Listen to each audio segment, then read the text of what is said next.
And hello everyone, this is Relic Jones here for another Yarn and Yore. This is going to be a tale of the last time that I got to play 4th edition. I was hearing about, was it D&D Next? They had a weird term for D&D 5th edition before then. I was hearing about the playtest and I was very impressed with what I was hearing, the feedback that is. I didn't have many complaints about 4th, but anyway, I knew it was coming to an end, so I wanted to get some guys together to play our last romp through 4th edition. So I'm going to reference the 4th D guide and that at the same time. Now, you've already heard my complaints about 4th D. The HP on everything was a little too much, though 4th had so many abilities to pick from, so many for all your classes and races. That was nice, but the HP, it was, you eventually kick the monster into the corner. Well, I could not get my 2 best players to come in. They would play for forever. I got the group that will only play for like an hour and a half. They're there for the movie and the popcorn, and they leave. They're not there for a long adventure. I was a little disappointed by that. And since I don't have that many notes, I got what character sheets are left. I'm pretty for sure I had more than 4. I think I had 5 players. I think my wife played a half-elf or something like that in the game. We had the paladin from one of the birthday games. I don't know how to explain it. It wasn't that memorable. It had a lot of snow. Remember the snow house adventure? The paladin was there. Luckily for him, the character who played Platinum the Trinity, he played a little girl from Blaze Blue, picked a different character. He was like, I have this character for a book idea and I want to play him. He's this really cool swordsman and he has this old master like an anime, and I really want to play him. I'm like, okay, we were picking through classes, and eventually, instead of fighter, he decided to go warlord. I think this is the character sheet. He doesn't even have the name on it. He's just human warlord, because these people are so scared off human paladin, human warlord. They're so scared off of being nerds. I mean, they're anime geeks, but they're so scared off of being nerds. It's like, I'm not playing a different race.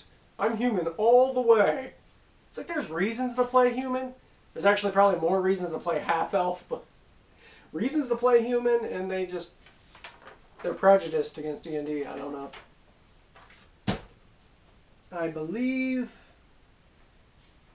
so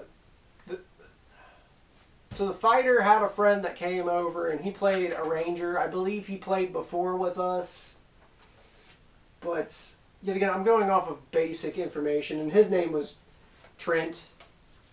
Like a Trent, but like, I don't know, Terry, but Rent. And then I believe I had my neighbor come over, Jeremiah, and he played his Clyde Greenhill drow. Played a drow. And he had no idea of like the R.A. Salvatore. I call him Raw. The R.A. Raw. Raw Salvatore, he had no idea. So I was like, yeah, you know, that's actually pretty... He liked the idea of playing a somewhat dark character. That's why I like half-elf stuff. Not half-elf. Heroes of Shadow booklet. There's a lot of them wanted to play bad guys. He didn't even know that there is like, yeah, I want to be like this mysterious character, and he was pretty cool because like, oh, the rules are in the back of the monster manual. Yeah, I want to play that. Which I'm pretty for sure, like, they didn't intend you to go out and have your player characters pick in the back of the monster manual. This was an idea to like make villains for Dungeon Master set to make, to grow alongside of their characters. Trying to ready up a monster for the story. So the whole idea for the story was I believe it was 5, but I only had like 4 character sheets.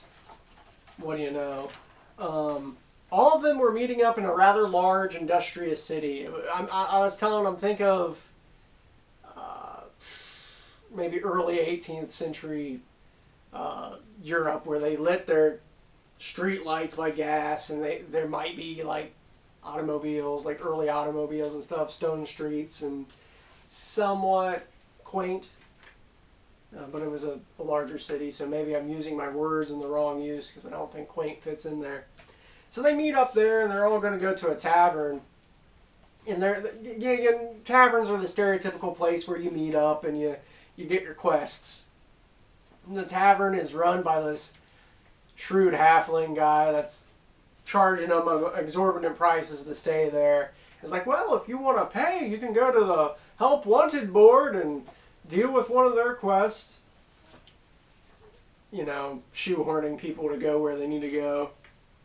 Still, I want to find that race. I think it's a creature. I think it's this.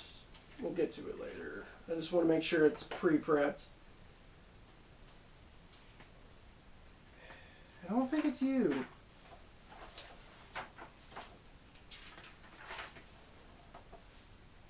Let me just look. It has this weird blood-sucking ability.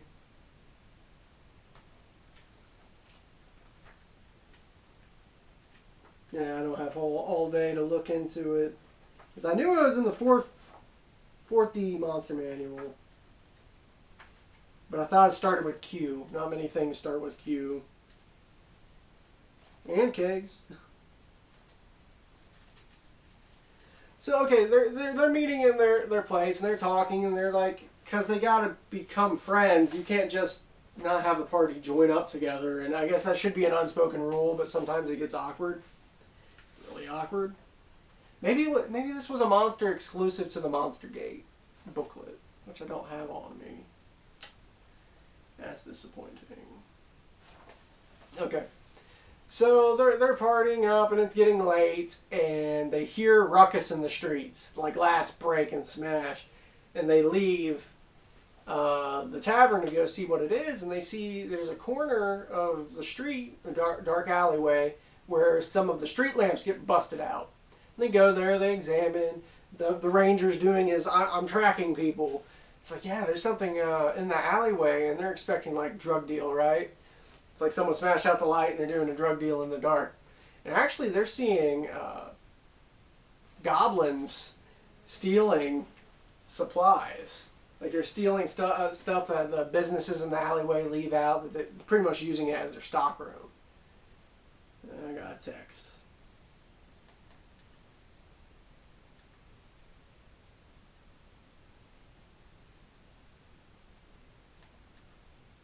Okay.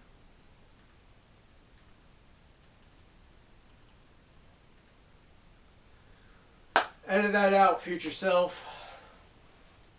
So they go and they deal with the goblins, and the issue with 4th D is the HP is exorbitant. And I'm like, they have like 5 people, they should be able to win. They actually got a rather difficult fight, and I think it was only like 6 versus 4. Shouldn't have been. They got pretty badly beat up, so they eventually kill the goblins. They do the quest, they go back to the inn. The innkeeper's happy. I guess he reduces the price. Like, you dealt with the crime going on, I'll reduce your price. So that's fine. I guess that's good. But, yeah. They go to bed. And they got to rest up. And I probably was dumb. I was telling them, I was like, oh, go ahead and roll perception for me. I should have just said, make a quick roll on the D20.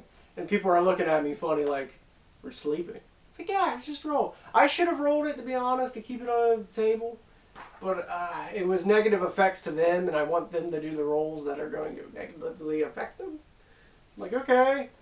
Roll, roll, roll. That alarmed them, so they're like, what's going on? And I'm like, I keep missing. Like, I'm counter-rolling against them.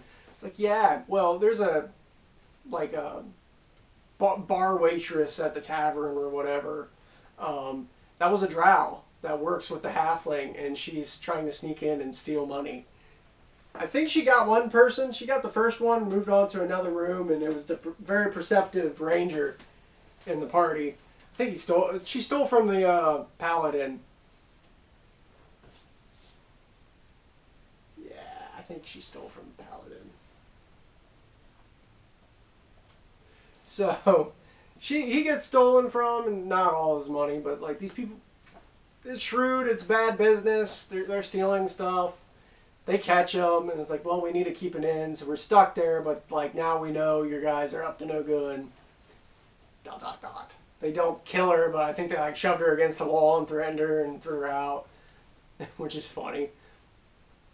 So the next day they're like, okay, we gotta go pay our rent for these guys. And it's like, but we know that you're stealing from us. It's like, you want me to throw you out in the streets and deal with the goblin situation? Go and look at the board. And then like they go to the board, and there was 3 quests.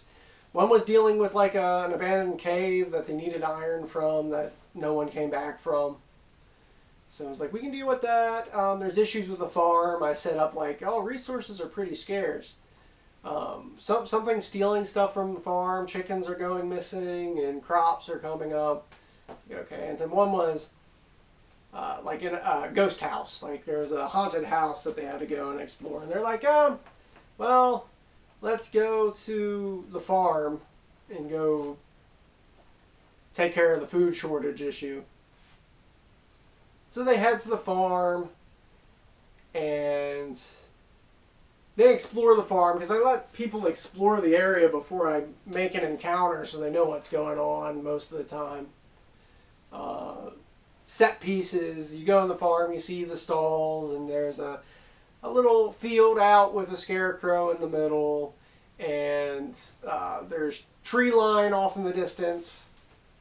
This time I know if someone's sneaking, I'm making the rules, no one's noticing a thing. So eventually they see more goblins come out. The goblins are coming out and they're stealing corn off the corn stalks, and they're taking they're taking chickens and stuff like that. And this is when they go into action, and my buddy, he's the main fighter. He's like, yeah, I'm so cool. He's like, look all these styles. He had a bastard sword, the 2-handed sword. It's a technical term. I'm not swearing in this sense. And he's going out and they're swinging. He misses. He misses everything that he can. Like he fumbles to the point where he gets a bucket on his head. Like he gets pushed back to inside the barn for cover, because there's goblin archers. We will take all your food! Die, adventurers! So he's getting hit, and he eventually falls and gets a bucket stuck to his head. And it's like, man, this explains your poor ability to hit. It's like, shut up. I'm supposed to be this cool anime character, and you won't let me hit because I'm rolling so poorly. I'm like then why didn't you get a flask of alchemy fire just in case, or something to throw? A fighter's really only good in the beginning as much equipment, different kinds of equipment he can use. So that goes on. The archer's shooting and doing pretty well. The paladin's going in the fray and having to heal the warlord. The warlord can at least give extra attacks to people, but he can't hit worth nothing. And then my wife's shooting spells, because she was some sort of magic user, where it might just be a part of her elf background. She gets a spell. Shooting spells, and they're doing okay. But my buddy, they almost clear out the goblins, right? And remember, I'm still rolling for something, and they don't know what's going on because there's a lot of fighting. And my buddy, who's got the bucket, pulls the bucket off his head, having trouble pulling the bucket off of his head because his strength is pretty poor. I don't know why he had a strength of 13. Yeah, he had a strength of 13. He put a lot in dex. Oh, that's the ranger. My bad. That explains, since he had a strength of 14, he put a lot in charisma, being warlord. He's having trouble getting the bucket off his head. Just get the bucket off my head. It's like, I'm supposed to be a cool anime character. He gets so mad, takes a sword. It's like, man, I shouldn't have a problem hitting the Scarecrow. I'm going to run out there and hit the Scarecrow, just so I feel good, so I can hit the broadside of a barn. He goes, swings, misses. And I'm like, it's dex. Its armor class isn't that bad. He's like, come on, man, come on, let me do this. It's like, okay, are you for sure? As I'm rolling perception for something. So he swings and hits it this time. He's like, yeah, I did it. I do 5 damage. Man. You had trouble with the last goblin fight. He's like, yeah. It's like, you're not fully healed from your sleeping at the end. You only did 1 day. It's like, you got your hit points, and that's cool. Your hit dice. Cool. He's like, yeah. That Scarecrow. He's like, yeah. I put that there. I put that there in case things got bad and you needed help. Because the goblin fight was pretty bad, and there's something else in the bushes you guys haven't been noticing. He's like, what? I tell him that just to kind of rub it in his face. It's like, yeah, you just made a Scarecrow mad. He comes up and he wakes up. He's like, oh! Oh, that's the wrong one. Yes. The Scarecrow. Armor class of only 11 in this edition, but problem. Let's see how bad it was, shall we? I know it was in here somewhere. I'm in the S's. Or is it not in the main monster manual? And it was stuff they put in that monster vault. Monster vault's so good. Skeletons. I'm pretty for sure I'm past where...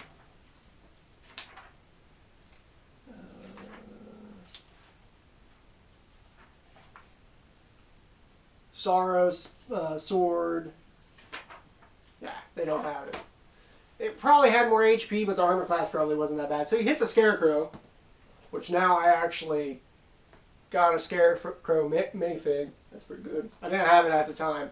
He hits the Scarecrow, and he comes to life and starts attacking him, which is just funny. It's like it was there to help them, because the very next turn, they finally notice it. And I was nice and had it jump on a goblin. But it was like, I believe it was in Monster Vault. They had a monster that was pretty much just a chupacabra. Someone can get the name, comment it down. I think it started with a Q. But it had like life-draining abilities. Jumps on the goblin and drinks the blood. And that was the whole thing I was telling them. I was like, yeah, the goblins might be here and stealing supplies too. But they were really complaining about the chupacabra issue eating their chickens. It's like, oh man, come on. That's what I was hoping was in here, but it's in the... I need to get that Monster Vault. The Monster Vault was good, even though it didn't have minifigs, it had stand-ins. But yeah, so they go there, and the chupacabra comes out and drains one of the goblins, just drains them dry. I think it critted on them too. It's like, oh man, we're in trouble. So eventually, I believe the Paladin and the Warlock teamed up on the Scarecrow and beat that, and the Ranger and the other fighters came into play. And I don't think they beat the Chupacabra. They just damaged it enough, maybe bloodied it, and it ran away. And that's how that game ended, because by then, remember, these are players that don't like to spend 2 hours on a game session. They don't. So I'm like, okay, we're ended. I can already tell that the human warlord is really mad at me here. Keep missing, and just they gave it a good try, but they just don't, I don't know, emote or act into it very well. But that's what happened when you can't hit the broadside of a barn. So this was our last adventure into 4th edition. Maybe there might be some one-shots that I talk about later. This is the last one kind of in the canon of storyline where these are recurring players. But next time that we talk about it, I think I'm ready to tell you a really good 5th edition game. Yeah, but that's for later. Relic Jones signing out for Yarn and Yore.